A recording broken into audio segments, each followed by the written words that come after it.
सभी मित्रों को गुड मॉर्निंग, राम राम। तो आइए आज हम शुरू करने जा रहे हैं भारतीय न्याय संहिता।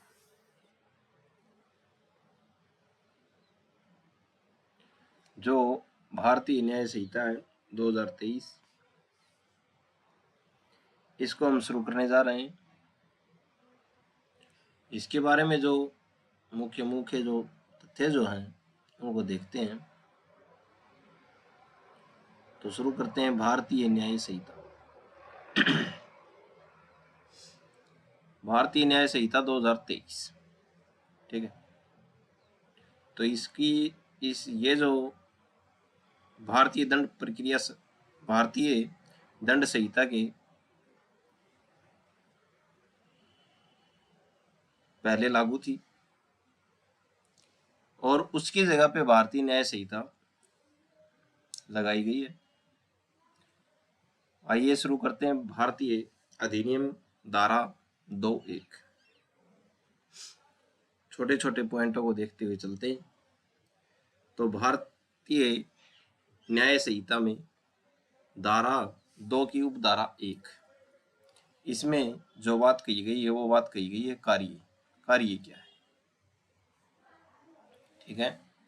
तो कार्य के ऊपर बात कही गई कि कार्य क्या है। तो कार्य का मतलब क्या है? सबसे पहली बात तो यही है कि जो कार्य जो है इसका मतलब क्या है।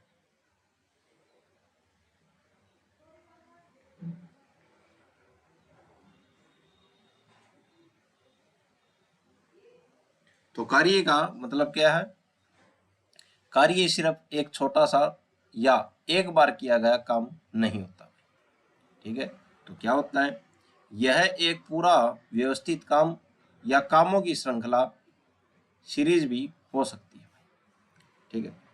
तो कार्य क्या है? कार्य एक छोटा सा किया गया काम नहीं होता है, बल्कि यह एक व्यवस्थित काम या कामों की एक श्रृंखला होती है।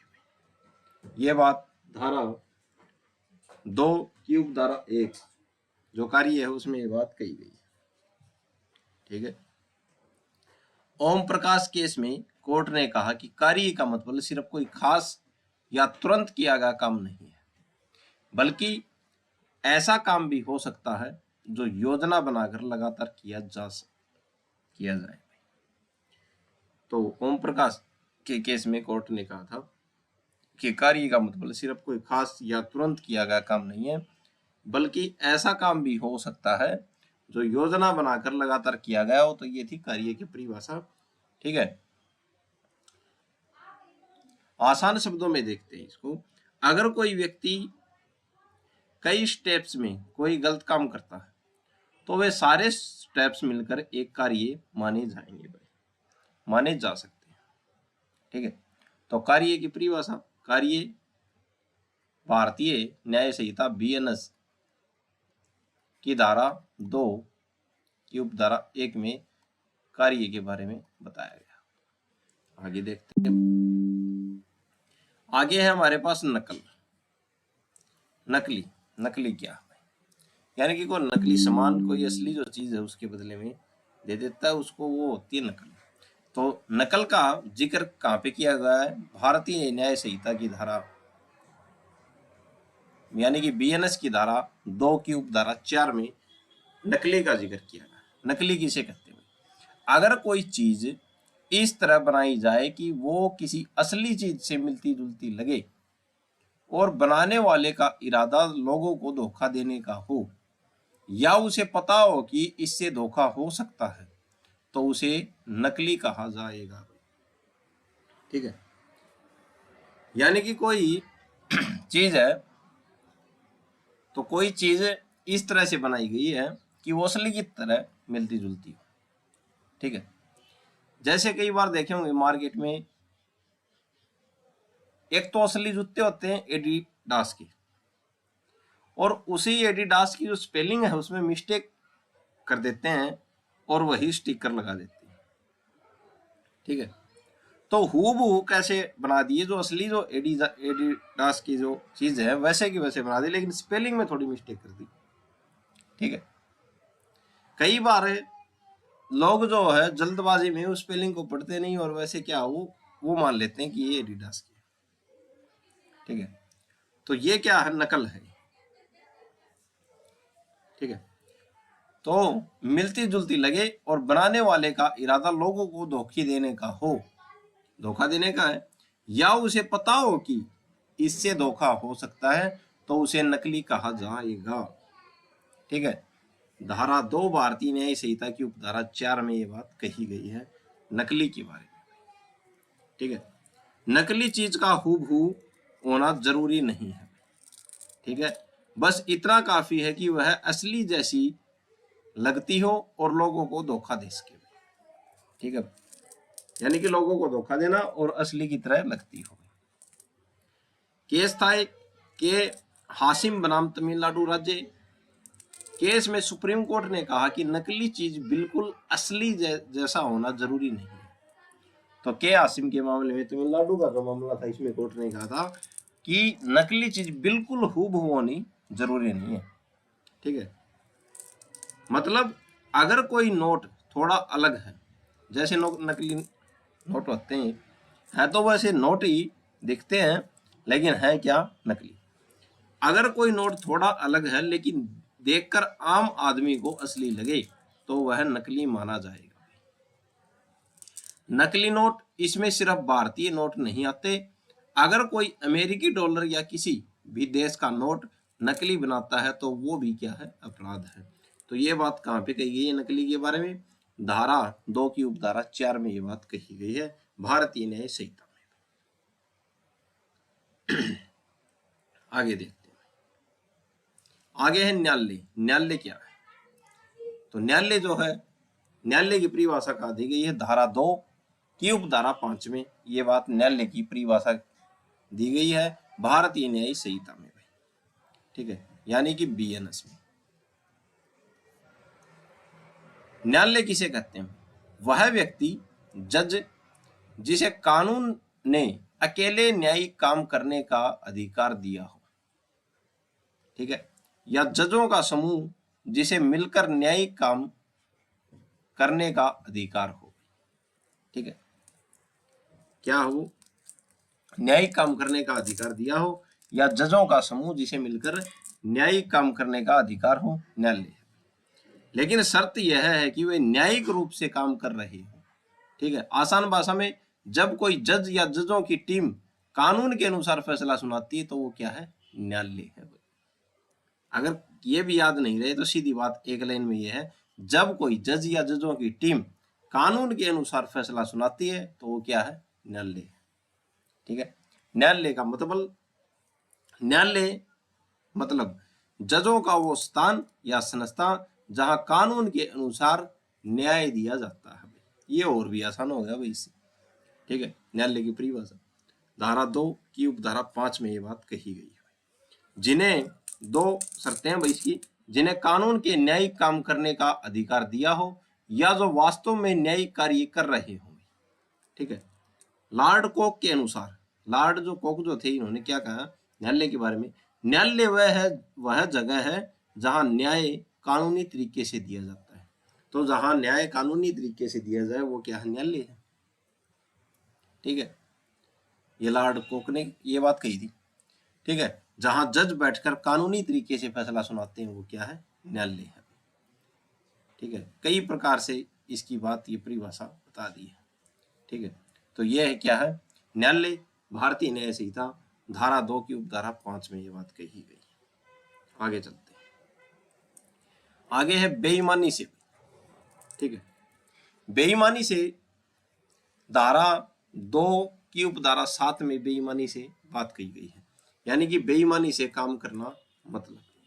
ठीक है, बेईमानी से काम करना मतलब जब कोई व्यक्ति खुद को या किसी और को गलत फायदा, अनुचित लाभ पहुंचाने के लिए काम करे या किसी दूसरे को गलत नुकसान, अनुचित हानि पहुंचाने के इरादे से काम करे। ठीक है, तो बेईमानी से क्या है, जब कोई व्यक्ति खुद को या किसी और को गलत फायदा, खुद को तो फायदा पहुंचाएगा लेकिन गलत फायदा पहुंचाएगा, अनुचित लाभ पहुंचाने के लिए काम करे, या किसी दूसरे को गलत नुकसान, अनुचित हानि पहुंचाने के इरादे से काम करे भाई, तो वो क्या है, बेईमानी से काम। ठीक है, तो वह काम बेईमानी से किया गया माना जाएगा। ठीक है, या तो गलत फायदा होना चाहिए या गलत नुकसान होना चाहिए। अगर इरादा गलत फायदा कमाने या किसी नुकसान पहुंचाने का है तो वह बेईमानी है। ठीक है, तो ये थी बीएनएस की धारा 2 की उपधारा 7 बेईमानी से काम है। आगे देखते हैं, आगे है दस्तावेज, धारा 2 की उपधारा 8। दस्तावेज क्या है? दस्तावेज क्या होते हैं? तो कोई भी चीज जिस पर अक्षर, अंक, चिन्ह लिखे हो और जिसे सबूत के रूप में इस्तेमाल किया जा सके वह क्या है, दस्तावेज है। ठीक है, यानी कि दस्तावेज भारतीय न्याय संहिता की धारा 2 की उपधारा 8 में दस्तावेज वह होता है कोई भी चीज जिस पर अक्षर, अंक, चिन्ह लिखे हो और जिसे सबूत के रूप में इस्तेमाल किया जाए वह क्या है, दस्तावेज है। इसमें इलेक्ट्रॉनिक और डिजिटल रिकॉर्ड भी शामिल है। इलेक्ट्रॉनिक में पीडीएफ हो गई, ईमेल हो गई, व्हाट्सएप हो गया, चैट आदि। ठीक है, उदाहरण के लिए 5 लोगों का लिखित समझौता भले ही 2 ने ही साइन किए हो, ये भी क्या दस्तावेज है। पेड़ की छाल पर बनाया गया निशान, ये भी क्या दस्तावेज है। जो करेंसी नोट जो है दस्तावेज है। टैक्स या मूल्यांकन आदेश, ये भी क्या दस्तावेज है। जहां कुछ लिखा या चिन्हित हो और वह सबूत के रूप में काम आ सके वह क्या है, दस्तावेज है। ठीक है, और ये बात कहां पे कही गई है, बीएनएस की धारा 2 की उपधारा 8 में ये बात कही गई है। आगे है ये कपट पूर्वक, तो भारतीय न्याय संहिता की धारा 2 की उपधारा 9। कपट पूर्वक का मतलब क्या है? जब कोई काम धोखा देने के इरादे से किया गया तो वो है कपट पूर्वक। यहां सबसे महत्वपूर्ण चीज है इरादा होना जरूरी है। ठीक है, कि काम क्यों किया। अगर इरादा धोखा देना है तो इसमें ये क्या होगा, हो जाएगा कपट पूर्वक हो जाएगा। अगर धोखा देने का इरादा है कपट पूर्वक, अगर धोखा देने का इरादा नहीं है तो कपट पूर्वक नहीं होगा। कुछ और आसान शब्दों में देखो इसको, किसी को जानबूझकर बेवकूफ बनाना या गलत जानकारी देकर फायदा लेना कपट पूर्वक है। ठीक है, जानबूझकर बनाना। धोखाधड़ी के लिए 2 जरूरी चीजें होती हैं, एक तो होता है छल और एक होती है हानि। किसी को झूठ बोलकर या गलत जानकारी देकर गुमराह करना, यह है छल। और हानि क्या है, उस व्यक्ति को किसी प्रकार का नुकसान होना, ये हो गई उस व्यक्ति के प्रति हानि। तो धोखे के लिए 2 चीज जरूरी है, कौन कौन सी, छल और हानि। ठीक है, सिर्फ झूठ बोलना ही धोखाधड़ी नहीं है। जब तक सामने वाले को नुकसान न हो तब तक धोखाधड़ी पूरी नहीं मानी जाती। तो इसमें धोखा देना जरूरी है और क्या होगा, छल यानी कि नुकसान होना भी जरूरी है सामने वाले। तो ये है कपट पूर्वक, धारा 2 की उपधारा 9 में ये बात कही गई है बीएनएस में। आगे देखते हैं, आगे एक केस है डॉक्टर विमला बनाम दिल्ली प्रशासन केस। ठीक है, तो इस केस में सुप्रीम कोर्ट ने क्या कहा था कि धोखाधड़ी में छल प्लस हानि दोनों होना चाहिए। सिर्फ हानि पैसों की नहीं होती भाई। ठीक है, तो हानि केवल पैसों की नहीं होती, और भी हानि होती है। कौन कौन सी हानि बताई थी इसमें हानि बताई थी, शारीरिक हानि, मानसिक हानि, मान हानि यानी कि इज्जत को नुकसान पहुंचाना, कोई भी अन्य प्रकार की हानि। तो डॉक्टर विमला बनाम दिल्ली प्रशासन के सुप्रीम कोर्ट ने कहा था धोखाधड़ी में एक तो छल और हानि होना दोनों चाहिए भाई। हानि सिर्फ पैसों की नहीं होती, हानि शारीरिक भी होती है, हानि मानसिक भी होती है, हानि मान हानि यानी कि इज्जत को नुकसान पहुंचाना भी होता है, कोई भी अन्य प्रकार की हानि। ठीक है, मतलब यानी कि नुकसान सिर्फ पैसों का नहीं है, गैर आर्थिक नुकसान भी हो सकता है। इसमें ये मानसिक हो गई, शारीरिक हो गई और मान हानि, इज्जत की हानि। खास बात, धोखा देने वाले को फायदा हो या जरूरी नहीं है भाई। कि जिसने धोखा दिया है उसको फायदा हो, ये जरूरी नहीं है। अगर सामने वाले को नुकसान हुआ है तो भी धोखाधड़ी मानी जाएगी भाई। ठीक है, आगे देखते हैं। बेईमानी और धोखाधड़ी में अंतर क्या है? ठीक है, सुप्रीम कोर्ट ने दोनों में फर्क बताया भाई। छल, छल क्या है? धोखाधड़ी में छल हमेशा होता है, ठीक है।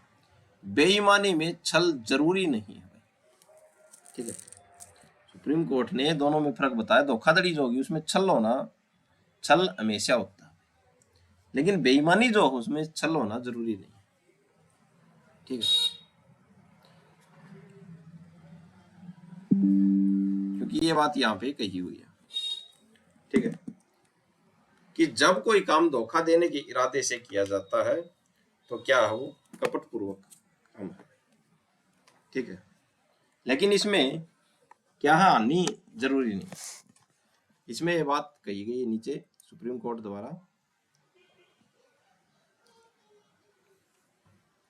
ये बात कही गई कि धोखाधड़ी में छल हमेशा होता है, बेईमानी में छल जरूरी नहीं है। अनुचित लाभ हानि भाई, बेईमानी में गलत फायदा या गलत नुकसान जरूरी है भाई। धोखाधड़ी में यह जरूरी नहीं है कि आरोपी को फायदा हो, ठीक है। तो धोखाधड़ी में जरूरी नहीं है कि आरोपी को फायदा हो, लेकिन बेईमानी में क्या है, गलत फायदा या गलत नुकसान जरूरी है, ठीक है।